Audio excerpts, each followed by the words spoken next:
السلام علیکم ورحمۃ اللہ۔ محترم سامعین، آج کی ایپیسوڈ میں ہم آپ کو بتائیں گے کہ آخر وہ پہلا جوان شخص کون تھا جس نے نبی کریم صلی اللہ علیہ وسلم کی نبوت کی تصدیق سب سے پہلے کی۔ آخر وہ کون سی شخصیت تھی جس نے سب سے پہلے اسلام قبول فرما کر نبی آخر الزمان حضرت محمد صلی اللہ علیہ وسلم کا ثبات سب سے پہلے دیا، اور نبی کریم صلی اللہ علیہ وسلم نے انہیں اپنا وزیر مقرر کیا۔ آئیے اب ہم اسی بے مثال، با کمال، اعلیٰ ظرف، شریف و شفیق شخصیت کے بارے میں جاننے کی کوشش کرتے ہیں۔ اعلان نبوت سے قبل اہل مکہ اگرچہ بت پرستی، کفر و شرک، ظلم و ستم، زناکاری و شراب نوشی، وحشت و بربریت اور ان جیسے کئی دیگر معاملات فاسدہ میں، مگر اس وقت بھی چند ایک ایسے لوگ تھے جو ان تمام معاملات کو نہ صرف غلط سمجھتے بلکہ ان کے خلاف حق کی تلاش میں سرگرداں بھی رہتے۔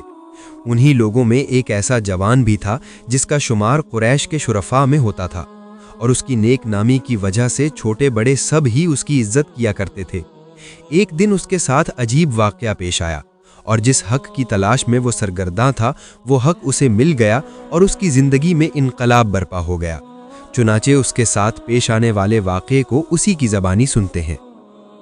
میں کسی اہم کام سے یمن گیا، وہاں ایک بوڑھے عالم سے ملاقات ہو گئی۔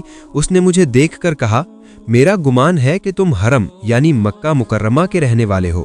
صحیح اور صادق علم کے ذریعے جانتا ہوں کہ حرم میں ایک نبی مبعوث ہوگا اور دو شخص اس نبی کی مدد کریں گے۔ ان میں سے ایک شخص مہمات کو سر کرنے والا اور مشکلات کو حل کرنے والا ہوگا، اور دوسرا شخص سفید رنگ کا، نحیف اور کمزور ہوگا، اور اس کے پیٹ پر تل ہوگا۔ اس کی الٹی ران پر ایک علامت ہوگی۔ میں نے پیٹ سے کپڑا ہٹایا تو اس نے میری ناف کے اوپر ایک سیاہ رنگ کا تل دیکھا۔ اس نے کہا، رب کعبہ کی قسم، تم وہی ہو، میں تمہارے پاس خود آنے والا تھا۔ میں نے کہا، کس لیے؟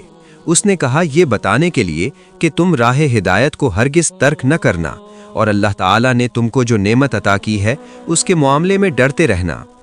جب میں اس سے رخصت ہونے لگا تو اس نے کہا، مجھ سے کچھ شعر سنتے جاؤ۔ اس کے اشعار سن کر جب میں واپس مکہ مکرمہ پہنچا تو میرے واقف کار چند سرداران قریش، عقبہ بن ابی معیط، شیبہ، ربیہ، ابو جہل، ابو البختری وغیرہ ملے۔ انہوں نے کہا، تم یمن گئے ہوئے تھے، یہاں ایک عظیم واقعہ ہو گیا ہے۔ ابو طالب کے بھتیجے نے یہ دعویٰ کیا ہے کہ وہ اللہ کا نبی ہے۔ اگر تم نہ ہوتے تو ہم اس معاملے میں انتظار نہ کرتے اور خود ہی کوئی نہ کوئی فیصلہ کر لیتے، لیکن اب اس کا فیصلہ کرنا تم پر موقوف ہے۔ میں نے ان کی بات سن کر انہیں احسن طریقے سے واپس کیا، اور پھر حضرت محمد بن عبداللہ صلی اللہ تعالی علیہ وآلہ وسلم کے متعلق دریافت کیا تو معلوم ہوا کہ وہ حضرت خدیجہ کے گھر ہیں۔ میں نے دروازہ کھٹکھٹایا تو وہ باہر آئے۔ میں نے کہا، اے دوست، آپ نے اپنے آباء و اجداد کا دین کیوں ترک کر دیا؟ انہوں نے کہا، میں تمہاری اور تمام لوگوں کی طرف اللہ کا رسول ہوں، تم بھی اللہ پر ایمان لے آؤ۔ میں نے کہا، آپ کی ذات اگرچہ ایسی ہے کہ آپ نے کبھی جھوٹ نہیں بولا اور نہایت ہی امانت دار ہیں، لیکن ظاہر ہے یہ بہت بڑا دعویٰ ہے، اور یقیناً غیر معمولی دعوے کے لیے غیر معمولی ثبوت کی حاجت ہوتی ہے۔ اگرچہ مجھے کسی ثبوت کی حاجت نہیں، لیکن آپ صرف میرے اطمینان قلبی کے لیے میری ذات سے متعلقہ کوئی غیر معمولی بات بتائیں۔ انہوں نے کہا، ابھی جب تم یمن گئے تھے وہاں تم ایک بوڑھے شخص سے ملے تھے۔ میں نے کہا، میں تو وہاں پر کئی بوڑھوں سے ملا ہوں۔ انہوں نے کہا، نہیں، میں اس بوڑھے کی بات کر رہا ہوں جس نے تمہیں کچھ اشعار بھی سنائے تھے۔ میں نے کہا، آپ کو اس بات کی خبر کس نے دی؟ انہوں نے کہا، مجھے اس معظم فرشتے نے خبر دی ہے جو مجھ سے پہلے آنے والے انبیاء کے پاس بھی آیا کرتا تھا۔ بس یہ سنتے ہی میں حیران و ششدر رہ گیا کہ واقعی اس بات کا تو میرے علاوہ کسی کو بھی علم نہیں تھا۔ یقیناً یہ اللہ عز و جل کے سچے رسول ہے۔ میں نے فوراً کہا، میں گواہی دیتا ہوں کہ بلا شبہ اللہ عز و جل کے سوا کوئی عبادت کے لائق نہیں، اور بے شک آپ اللہ عز و جل کے سچے رسول ہیں۔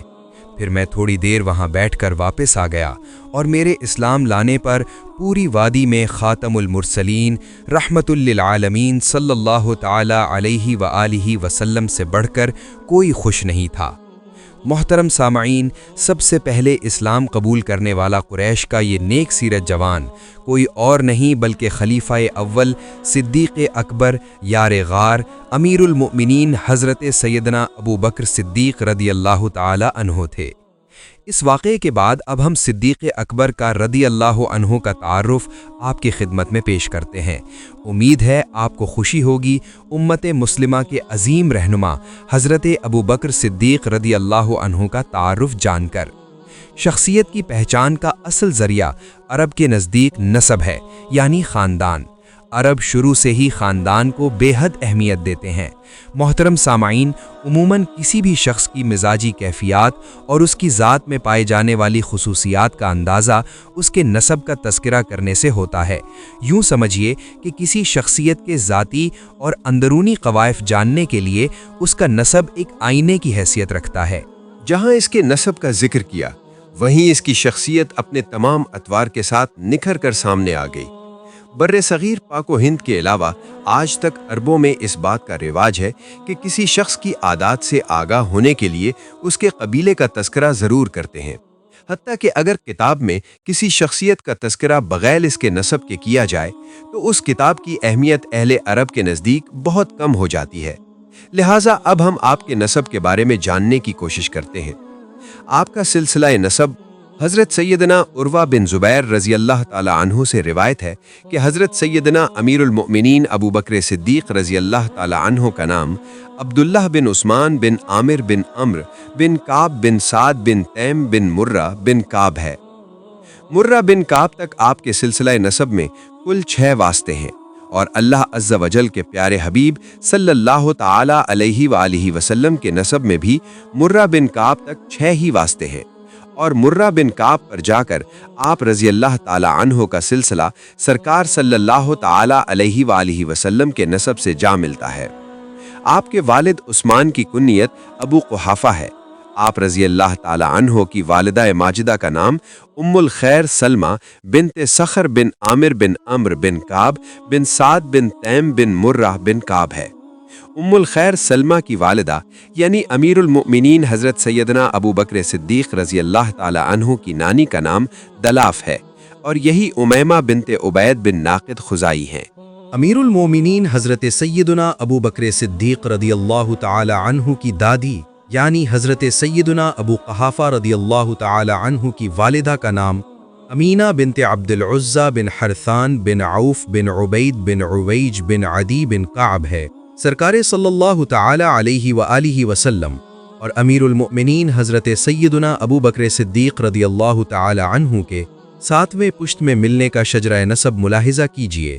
نقشہ شجرہ نسب حضور نبی کریم صلی اللہ تعالی علیہ وآلہ وسلم، حضرت سیدنا ابو بکر صدیق رضی اللہ تعالی عنہ، حضرت سیدنا عبداللہ رضی اللہ تعالی عنہ، ابو قحافہ عثمان والد، ام الخیر سلمہ والدہ، حضرت سیدنا عبد المطلب رضی اللہ تعالی عنہ، عامر، صخر، حضرت سیدنا ہاشم رضی اللہ تعالی عنہ، عمرو، عامر، حضرت سیدنا عبد مناف رضی اللہ تعالی عنہ، کعب، حضرت سیدنا قصی رضی اللہ تعالی عنہ، سعد، حضرت سیدنا کلاب رضی اللہ تعالی عنہ، تیم، حضرت سیدنا مرہ رضی اللہ تعالی عنہ، حضرت سیدنا کعب رضی اللہ تعالی عنہ، حضرت سیدنا لؤی رضی اللہ تعالی عنہ، حضرت سیدنا غالب رضی اللہ تعالی عنہ، حضرت سیدنا فہر رضی اللہ تعالی عنہ، حضرت سیدنا مالک رضی اللہ تعالی عنہ،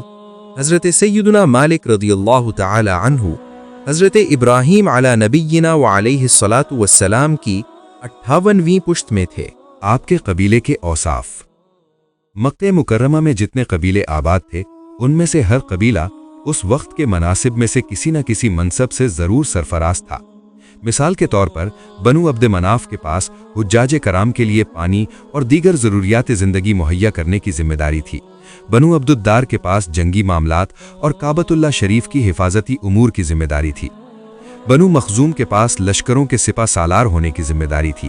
اسی طرح بنو تمیم بن مرہ جو حضرت سیدنا ابو بکر صدیق رضی اللہ تعالی عنہ کا قبیلہ تھا، ان کا کام خون بہا اور دیتیں جمع کرنا تھا۔ بنو تمیم کی خصوصیات عرب کے دوسرے قبائل سے مختلف نہ تھیں۔